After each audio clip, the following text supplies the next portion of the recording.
20 minute में 20 खबर में आपका स्वागत है। मैं हूं आपके साथ आरजू साईं। हम अगले 20 मिनट में आपको देश दुनिया की 20 ऐसी खबरें बताने वाले हैं जो इस वक्त न केवल सुर्खियों में है बल्कि दिलचस्प और अहम भी है। तो शुरू करते हैं 20 मिनट में 20 खबरों का सिलसिला। सबसे पहले देखेंगे राजस्थान की कौन कौन सी खबर इस वक्त अहम है। शख्स पर महिला का हमला और उसे मौके से हटाने में जुटे लोग। तस्वीरें झुंझुनू के उदयपुर वाटी से आई हैं। उदयपुर वाटी के समीप नवलगढ़ पंचायत समिति के अंतर्गत आने वाली बागोरिया की ढाणी सरपंच के साथ मारपीट की गई है, जिसका वीडियो वायरल हो रहा है। मिली जानकारी के मुताबिक सरपंच राजेंद्र सैनी और महिला मेट के बीच लंबे समय से विवाद चल रहा है। एक बार पहले राजेंद्र सैनी ने मेट को हटा दिया था, लेकिन मेट फिर से लगा दी गई। शुक्रवार को सरपंच राजेंद्र सैनी नरेगा के निरीक्षण पर पहुंचे और नरेगा में बच्चों से काम करने का आरोप लगाते हुए मेट को फिर से हटा दिया, जिसके बाद महिला मेट ने सरपंच के साथ मारपीट शुरू कर दी। दोनों पक्षों की ओर से उदयपुर वाटी थाने में रिपोर्ट दी गई है। तो एलडीसी ने लगाया, आप कौन होते हुए हटाने वाले? अब ये बताओ, अगर ग्राम सरपंच ही कार्यों का निरीक्षण नहीं करेंगे तो कौन करेगा? नरेगा में काम पर रही और उसके बाद में उस मिस्टोल में मेरा नाम दर्ज है और उसके बाद में मिस्टोल छीन लिया और मेरे से बोला कि मैं जब तक सरपंच रहूंगा तब तक आपको मेट नहीं रखूंगा। सड़क पर खड़े लोग खरीदारों की बाट जोह रहे हैं। कोई आएगा, इन्हें काम के लिए ले जाएगा और उससे मिलने वाले पैसों से इनकी और इनके अपनों की भूख मिटेगी। परेशान करने वाली ये तस्वीरें सिरोही से आई हैं। उस सिरोही से जो शिक्षा के क्षेत्र में अपना खास मुकाम रखता है। पर सिरोही के सजावाह गेट के बाहर अल सुबह रोजगार की तलाश में आने वाले मजदूर तबके के लोगों का मेला लगता है। सुबह होते ही पेट की भूख प्यास बुझाने के लिए यहाँ पर मजदूर तबके के लोग रोजगार के लिए आते हैं और दिन में मजदूरी और दिहाड़ी कर अपना जीवन यापन करते हैं। कुल मिलाकर जिला प्रशासन के तमाम दावे यहाँ धूल फांकते नजर आते हैं। जिम्मेदारी नहीं बनी। अरे की बनी बारा में मना का नहीं बनी। तो कितना टाइम की मजदूरी आवे दिया? मजदूरी तो घनी आवा 15 वाला रोज धंधा तो करना सके। कोरोना काल में भी हमने सबके खाते में राशि डायरेक्ट डीबीटी के माध्यम से हस्तांतरित की। 3500 रुपये फर्स्ट लेयर में, सेकंड लेयर में 2-2 हजार रुपये हमने हस्तांतरित किए हैं। कोरोना के खिलाफ वैक्सीन ही सबसे बड़ा हथियार है। तीसरी लहर की आशंका को देखते हुए सरकार लगातार वैक्सीनेशन पर जोर दे रही है, लेकिन राजसमंद जिले में अब वैक्सीनेशन पर ही सवाल खड़े हो रहे हैं, क्योंकि दूसरी डोज लगवाने वालों की तादाद लगातार बढ़ती जा रही है। वैक्सीन की कमी और जिला चिकित्सा प्रशासन के पास कोई कारगर फॉर्मूला नहीं होने से यह तय माना जा रहा है कि सभी व्यक्तियों को तय समय पर दूसरी डोज नहीं लग पाएगी। इस बात को अब जिले के चिकित्सा अधिकारी भी कबूल कर रहे हैं। अब जो हमारे सेकंड डोज के लिए जो लोग वंचित रह गए हैं, यदि वैक्सीन हमको लगातार उपलब्ध होती रहेगी तो हमारी प्रायोरिटी ये रहेगी सेकंड डोज के लोगों को अधिक से अधिक प्रतिशत प्राप्त करने के लिए उनको बुलाकर उनका टीकाकरण कराएं। आमतौर पर चुनाव के पूर्व सत्ता तक पहुंचने की महत्वाकांक्षा में नेताओं का दल बदल कर निजाम बदलने की परंपरा पुरानी है, लेकिन कोरोना काल में हो रहे चुनाव में रिश्तों पर भी सियासत भारी पड़ रही है, जिस कारण मतदाताओं में भी भारी संशय है। मामला भरतपुर का है। जिले की पंचायत और जिला परिषद के चुनाव में एक ही घर की सास बहू मैदान में है। दोनों सास बहू ने जिला कलेक्ट्रेट में अपना अपना पर्चा दाखिल किया। वार्ड नंबर 24 से सास राधा देवी और बहू मोनिका चौहान जिला परिषद के सदस्य के लिए एक दूसरे के सामने खम ठोक रही हैं। जानकारी के अनुसार राधा देवी 1995 में घुसियारी से सरपंच रह चुकी हैं और उनके पति किशन सिंह 2000 से लेकर 2010 तक सरपंच रह चुके हैं और 2 पंचायतों के सदस्य भी रह चुके हैं। बहू मोनिका चौहान बीएड है। हम लोग पर्चा बनने आए हैं, मैं और मेरी सास, हम दोनों जिला पंचायत पर खड़े हुए हैं। ये आयोजन देश के नौनिहालों का देश के सपूतों से परिचित कराने का है, ताकि वे आजादी के उन मतवालों को जान सकें जिन्होंने हंसते हंसते मुल्क की आजादी के लिए जान कुर्बान कर दी। आजादी की 75वीं वर्षगांठ और राष्ट्रपिता महात्मा गांधी की 150वीं जयंती वर्ष के मौके पर गहलोत सरकार कई कार्यक्रमों का आयोजन कर रही है। इसी कड़ी में शनिवार को सीकर शहर में हिंद स्वराज सद्भावना रैली निकाली गई। जिला प्रशासन ने इस रैली का आयोजन किया, जो तात्या टोपे पार्क से शुरू होकर मुख्य मार्गों से होते हुए जिला परिषद सभागार पहुंची। यहां महात्मा गांधी के जीवन दर्शन पर संगोष्ठी का आयोजन हुआ। रैली में स्काउट गाइड और एनसीसी के स्वयं सेवक समेत कई प्रशासनिक अधिकारी भी शामिल हुए।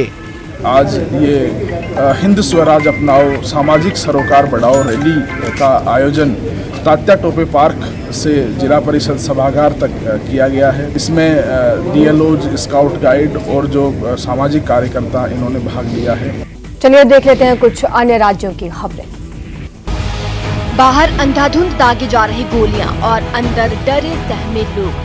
परेशान करने वाली ये तस्वीरें यूपी के कानपुर से आई हैं।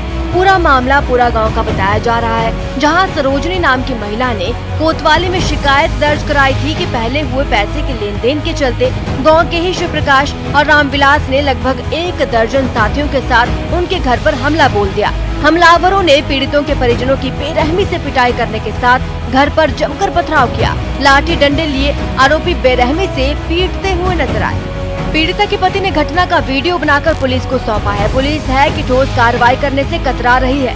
मिली जानकारी के मुताबिक सरोजनी की परचून की दुकान है, जिससे सामान लेने के बाद रामविलास ने पैसे नहीं दिए थे। इसे लेकर पहले भी विवाद हुआ था, लेकिन इस बार जो हुआ इसने इलाके में सनसनी मचा दी। पुलिस की कार्यप्रणाली को कटघरे में खड़ा कर दिया। खबर लिखे जाने तक आरोपियों के खिलाफ कार्रवाई नहीं की गई है। मुठभेड़ की ये तस्वीरें यूपी के मुजफ्फरनगर से आई हैं। तीनों आरोपी पुलिस की गोली लगने से घायल हो गए। वहीं मुठभेड़ में 2 पुलिसकर्मी जख्मी हो गए। घायल बदमाशों से 3 तमंचे भी बरामद किए गए हैं। 5 दिन पहले ट्यूशन जा रहा 7 साल का वंश संदिग्ध परिस्थितियों में लापता हो गया था। वहीं मामले के संबंध में पुलिस को एक सीसीटीवी फुटेज मिली, जिसमें बाइक सवार बच्चे को साथ लेकर जा रहे थे। पुलिस ने मामले की जांच पड़ताल की तो मामला अपहरण का निकला। अलमासपुर निवासी मोनू के बेटे वंश का उसके ही सगी मौसी के लड़के मोहित और उसके 2 साथियों दीपक और सुनील ने अपहरण किया था। अपहरणकर्ताओं ने बच्चे को छोड़ने के लिए 10 लाख की फिरौती मांगी थी। पुलिस ने बदमाशों की घेराबंदी की तो उन्होंने पुलिस पार्टी पर फायरिंग कर दी। पुलिस की जवाबी कार्रवाई में तीनों अपहरणकर्ता पुलिस की गोली से घायल हो गए, जिसके बाद पुलिस ने बच्चे को सकुशल अपहरणकर्ताओं से छुड़ा लिया। 3 बदमाश थे जिन्होंने फायर किया। पुलिस टीम द्वारा भी फायर किया गया आत्मरक्षा, जिसमें 3 बदमाशों को गोली लगी और वो घायल हो गए। 2 पुलिस वाले भी घायल हुए। तो एक जो भट्टा था जो कि बंद पड़ा था, उसके एक कमरे में बच्चा मिला। जो बच्चा वही था जो 10 तारीख को गुमशुदा था। बिहार के बेगूसराय में शुक्रवार की शाम बेखौफ अपराधियों ने एक बड़ी घटना को अंजाम देते हुए भारतीय स्टेट बैंक के क्रेडिट कार्ड डिपार्टमेंट में कार्यरत एक बैंक कर्मी की गोली मारकर हत्या करने का प्रयास किया। गनीमत रही कि अपराधियों की चलाई गई गोली बैंक कर्मी के पैर में जा लगी। गोली की आवाज सुनकर जब लोग जमा होने लगे तो बाइक सवार अपराधी मौके से फरार हो गए। घटना एफसीआई थाने क्षेत्र के बेहटा की है। बताया जा रहा है कि साहेबपुर कमाल थाने क्षेत्र के पचवीर निवासी विजय सिंह एसबीआई की बेहटा शाखा में कार्यरत है और वह बेगूसराय के सर्वोदय नगर में किराए के मकान में रहता है। शुक्रवार शाम जैसे ही वो अपना काम खत्म करके निकला, पहले से घात लगाए अपराधियों ने अंधाधुंध फायरिंग शुरू कर दी। घायल विजय सिंह ने बताया कि खगड़िया जिला के ठूठी सिराजपुर के रहने वाले गुलशन कुमार और प्रियांशु कुमार लगातार उससे 50,000 की रंगदारी मांग रहे थे और पैसे नहीं देने पर जान से मारने की बात कह रहे थे। बोलू उसका नाम है। उस दिन भी बोल रहा था कि तोरा भी गोली मार दियो तो क्या बचेगा। सर उस दिन भी तो बोलबे किया था, उसके पास नहीं था। हो सकता है सर हम नहीं, हमको सर उतना हम सीरियस नहीं लिए इस चीज। 15 अगस्त के दिन आतंकी खतरे के अलर्ट को देखते हुए दिल्ली के लाल किले को छावनी में बदल दिया गया। बताया गया इस बार लाल किले की सुरक्षा व्यवस्था हर बार के मुकाबले कई गुना ज्यादा है और इस तरह की तैयारी की गई है कि परिंदा भी वहां पर न मार सके। लाल किले के अंदर की सुरक्षा एसपीजी और एनएसजी के जवानों के हाथों में दी गई है, तो दिल्ली पुलिस और सेना के जवानों को आसपास चप्पे चप्पे पर नजर रखने की जिम्मेदारी सौंपी गई। जो आसपास का जो इलाका है, चाहे वो इस दीवार के ठीक पीछे का जो हिस्सा है, वहाँ पर 9 एंटी ड्रोन सिस्टम लगाए गए हैं। इसके साथ ही लाल किले की दीवारों के चारों तरफ बड़े बड़े कंटेनर रखे गए।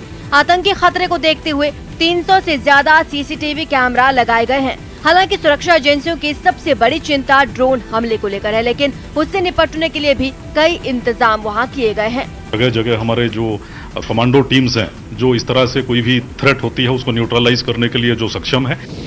असम के नगांव से चौंकाने वाली कुछ तस्वीरें सामने आई। वहां ट्रैफिक पुलिस के एक जवान को स्कूटर सवार ने कुछ दूर तक घसीट दिया। बताया गया कि ट्रैफिक पुलिस का वो जवान उस स्कूटर को रोकने की कोशिश कर रहा था, क्योंकि उस पर सवार दोनों लोगों ने हेलमेट नहीं लगाया था, लेकिन जवान के कहने पर भी वो नहीं रुके। इस बीच ट्रैफिक पुलिस के उस जवान ने उनके स्कूटर का पिछला हिस्सा पकड़ लिया, जो हादसे की वजह बना। स्कूटर सवार ने रेस दे दी और ट्रैफिक पुलिस के जवान का पैर लड़खड़ा गया। वो उछला और कुछ दूरी तक स्कूटर के साथ घिसटता चला गया।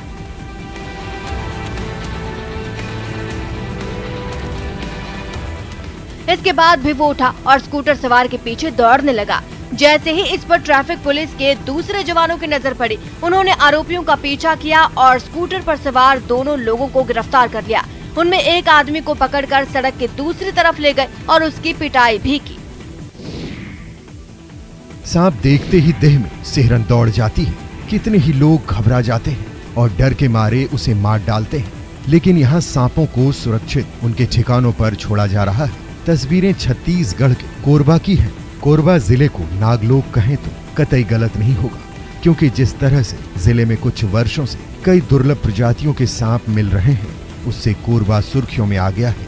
ये जिला वासियों के लिए अच्छी बात है, साथ ही थोड़ा डर का विषय भी। बहरहाल बात सांपों को जंगल में छोड़ने की हो रही है। गौरतलब है कि नागपंचमी पर नागों की पूजा की परंपरा रही है। पूजा के बाद सभी नागों को दूध चढ़ाया जाता है। ये बात अलग है कि सांप दूध नहीं पीते। कोरबा जिले में भी ऐसा ही कुछ नजारा देखने को मिला, जहां स्नेक रेस्क्यू टीम ने रेस्क्यू किए हुए 65 से अधिक सांपों को वन मंडल कोरबा के सहयोग से जंगल में जाकर छोड़ा। तो हमारा काम है वन्य जीवों की सुरक्षा करना, साथ ही साथ आमजनों को भी जान बचाना। तो आज हमने जो रेस्क्यू किया था उसको सुरक्षित हमने आज बालकों के पुरका पहाड़ जंगल पे हम छोड़ने के लिए गए थे।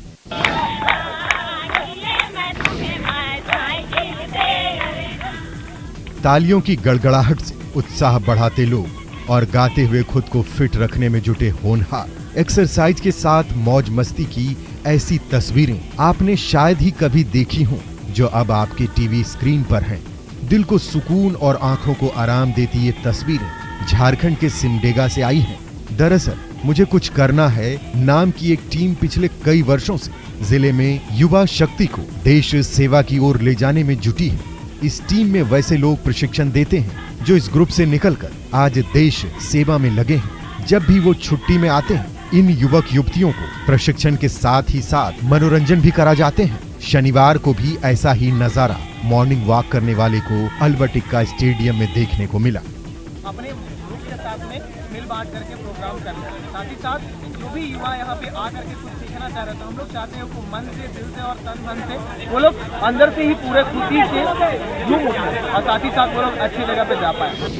पेड़ के सबसे ऊंचे टहनी पर चढ़ा और कुंड में छलांग लगा डाली। तस्वीरें एमपी के टीकमगढ़ से आई हैं, जहां जान जोखिम में डालकर बच्चे हजारों फीट गहरे कुंड में छलांग लगा रहे हैं। जिस कुंड में बच्चे छलांग लगाकर अपनी दिलेरी दिखा रहे हैं, वहां कई हादसे भी हो चुके हैं।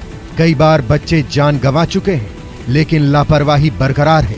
जिस कुंडेश्वर में बच्चे छलांग लगा रहे हैं, उसकी गहराई रहस्य बनी हुई है।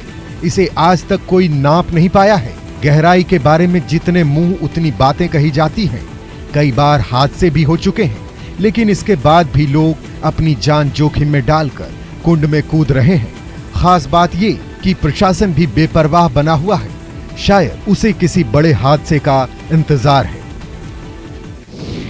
उत्तराखंड के सबसे फेमस टूरिस्ट डेस्टिनेशन ऋषिकेश में गंगा पर देश का पहला ग्लास फ्लोर ब्रिज बनाया जाएगा। लक्ष्मण झूला के बराबर में बनने वाले इस ब्रिज का फर्श मजबूत पारदर्शी कांच का होगा। इस पर चलने वाले को लगेगा कि वह नदी की सतह पर सैर कर रहा है। जी हाँ, अगर सब कुछ ठीक ठाक रहा तो आने वाले दिनों में पर्यटकों के लिए एक नया आकर्षण बनने जा रहा है जिसका नाम है बजरंग सेतु। देखिए स्टेट ऑफ द आर्ट है, जो हम लोग चाइना में देखते हैं, ग्लास पुल होगा, उसमें लिफ्ट्स होंगी, मतलब टेक्निकली भी बहुत सुदृढ़ और अच्छा होगा और एस्थेटिकली भी देखने में भी बहुत खूबसूरत होगा। भागीरथी पर तपोवन के नीचे लक्ष्मण झूला सेतु का निर्माण ब्रिटिश शासनकाल में वर्ष 1927 से 29 के बीच किया गया था। 2019 में लोक निर्माण विभाग की रिपोर्ट के बाद इस पुल को आवाजाही के लिए असुरक्षित मानते हुए प्रशासन ने बंद कर दिया था, जिसके बाद से ही लक्ष्मण झूला पुल के नए विकल्प के लिए कसरत शुरू हो गई थी। वर्तमान में एक ही पुल है, बड़ी दिक्कत का वो है, तो ये पुल बनने से इस क्षेत्र को, पूरे यमकेश्वर विधानसभा को ये यहाँ से बढ़िया तरीके से चलेगा। चाहे कड़ाके की ठंड हो या फिर रिमझिम बारिश, बेको गांव के दुर्गा मंदिर के अंदर बने इस रहस्यमय कुंड का पानी हर समय उबलता रहता है। ये देखिए गड्ढे के गर्म पानी से कैसे बुलबुले छूट रहे हैं, जैसे गर्म अंगीठी के ऊपर पानी से भरी पतीली उबल रही हो। लेकिन जरा गौर से देखिए, मंदिर के अंदर ये गड्ढा पानी से लबालब है और उससे गर्म भाप निकल रहा है। उसी मंदिर से निकली ये गर्मा गर्म जलधारा बाहर खेत और मैदान से होते हुए दूर तक जाती है, लेकिन वो पानी भी दिन रात उबलता रहता है। इसलिए इस दुर्गा मंदिर की चर्चा हर तरफ होती है। 12 महीना 36 का गरम कहाँ से आता है पनिया? मैया जाती तो हम तो जाने पर कौन मैया?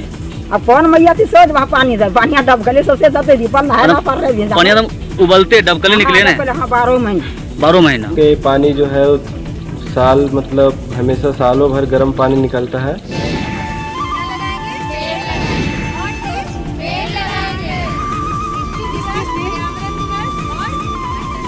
कन्या स्कूल के आंगन में रोपे जा रहे ये नन्हे पौधे जब कुछ दिनों के बाद छायादार पेड़ बन जाएंगे तो हमारी आबो हवा को ऑक्सीजन की वो अनमोल सौगात देंगे जिसमें हम और आप भरपूर सांस ले पाएंगे। नई पीढ़ी को पर्यावरण संरक्षण के प्रति सचेत करने के लिए पीएमसीएच की जाने माने चिकित्सक डॉक्टर शिखा आनंद ने पटना के कई स्कूल और कॉलेजों में पौधारोपण अभियान चलाया और पीपल से लेकर नीम, बरगद और अशोक के पौधे तो लगाए ही, स्कूली बच्चों को भी जागरूक किया। हमने तो पीपल जो आसपास में कहीं भी हो जाता है, पीपल में बहुत ज़्यादा ऑक्सीजन है, फिर उसके साथ साथ बरगद है, नीम है, अर्जुन का पेड़ है और कोरोना के टाइम में नीम तो मेडिसिनल प्लांट है, इसका तो बहुत ही ज़्यादा वैल्यू है। जरूरत है हम और आप तो जागे ही और खुद के साथ साथ प्रकृति माँ की भी देखभाल करें, क्योंकि जब हमारी धरती हरी भरी रहेगी तो हम भी स्वस्थ और खुश रह पाएंगे। अब देख लेते हैं अंतर्राष्ट्रीय जगत की कुछ अहम खबरें। रूस के यकूतिया से डराने वाली तस्वीरें सामने आई। वहां जंगलों में लगी आग से इतना धुआं उठा कि उसने सारे शहर को ढक दिया। शहर की तकरीबन हर इमारत धुंधली नजर आई और यहाँ तक कि राजधानी याकुत्स्क में रहने वाले लोगों के लिए सांस लेना मुश्किल हो गया। दोपहर में ऐसा नजारा था मानो कोहरे की चादर बिछ गई हो। आसमान में सूरज एक छोटे से बल्ब जैसा नजर आया। सड़क पर चलने वाली गाड़ियों की रफ्तार भी काफी कम दिखी, तो वहीं पैदल चलने वाले लोगों ने इस धुएं को जानलेवा बताया। Болят глаза, болит голова, а пожилым людям еще хуже। इससे जल्द निजात मिलती भी नहीं दिखती, क्योंकि वहाँ कई जंगलों में आग लगी है। कई एकड़ जंगल आग की लपटों में घिरे दिखे, जिन पर काबू पाने के लिए सेना का एक दल रवाना किया गया। हेलीकॉप्टर के जरिए जलते जंगलों पर पानी और केमिकल छिड़का गया, तो वहीं जमीन पर भी इसे बुझाने की हर मुमकिन कोशिश जारी दिखी। Самая главная задача, конечно, у прибывающих, как и у нас, это защита। जिन जगहों पर आग बुझाई गई वहाँ का मंजर तो और भी डरावना दिखा। घरों, गाड़ियों और रिहायशी इलाकों को इस आग ने शमशान में बदल दिया। सब कुछ जलकर तबाह हो गया और ये आग अपने पीछे बर्बादी के निशान छोड़ गई। चीन के हेबोई प्रांत में बाढ़ ने भीषण कहर बरपाया। वहाँ अब तक बाढ़ की वजह से 20 से ज्यादा लोगों की मौत हो चुकी है, जबकि कई लापता हैं। ये हालात तब बने जो पिछले 3 दिनों से हो रही लगातार बारिश की वजह से वहाँ की नदियाँ उफान पर आ गई हैं और उसका पानी हेबोई प्रांत को कई शहरों में घुस गया। पानी ने ऐसा तांडव मचाया कि कई शहर टापू में बदल गए। वहाँ से सामने आई एक तस्वीर में एक रिहायशी इलाके में बाढ़ का पानी तेज रफ्तार में बहता नजर आया। राहत और बचाव दल के कुछ नावें भी लोगों को बचाने के लिए पानी में उतरी, लेकिन उन्हें काफी मुश्किलों का सामना करना पड़ा। दूसरे इलाके से सामने आई तस्वीरों में बाढ़ के बाद चारों तरफ मलबा बिखरा नजर आया। बाढ़ की वजह से कई इलाकों की बिजली ठप पड़ गई और टेलीफोन लाइनें भी कट गई। बताया गया कि हेबोई प्रांत में आई भीषण बाढ़ 20 से ज्यादा लोगों की जान ले चुकी है। इन मुश्किल हालातों में चीन की सरकार के सामने दूर दराज के इलाकों में फंसे सैकड़ों लोगों तक मदद पहुंचाने की बड़ी चुनौती खड़ी हो गई है। इटली के कई शहरों में मौसम विभाग ने गर्मी का रेड अलर्ट जारी कर दिया। वहां पारा इतना ऊपर चढ़ गया कि लोगों का जीना मुश्किल हो गया है। गर्मी का ये सितम कई सैलानियों पर भी टूटा जो यहाँ छुट्टियां मनाने के लिए आए थे। लोग गर्मी से इतने परेशान दिखे कि कोई छाता लेकर चलता दिखा तो किसी ने टोपी से सिर को ढकना बेहतर समझा। वहाँ मौजूद तालाब के किनारे लोग ठंडक की चाहत में जमा हो गए।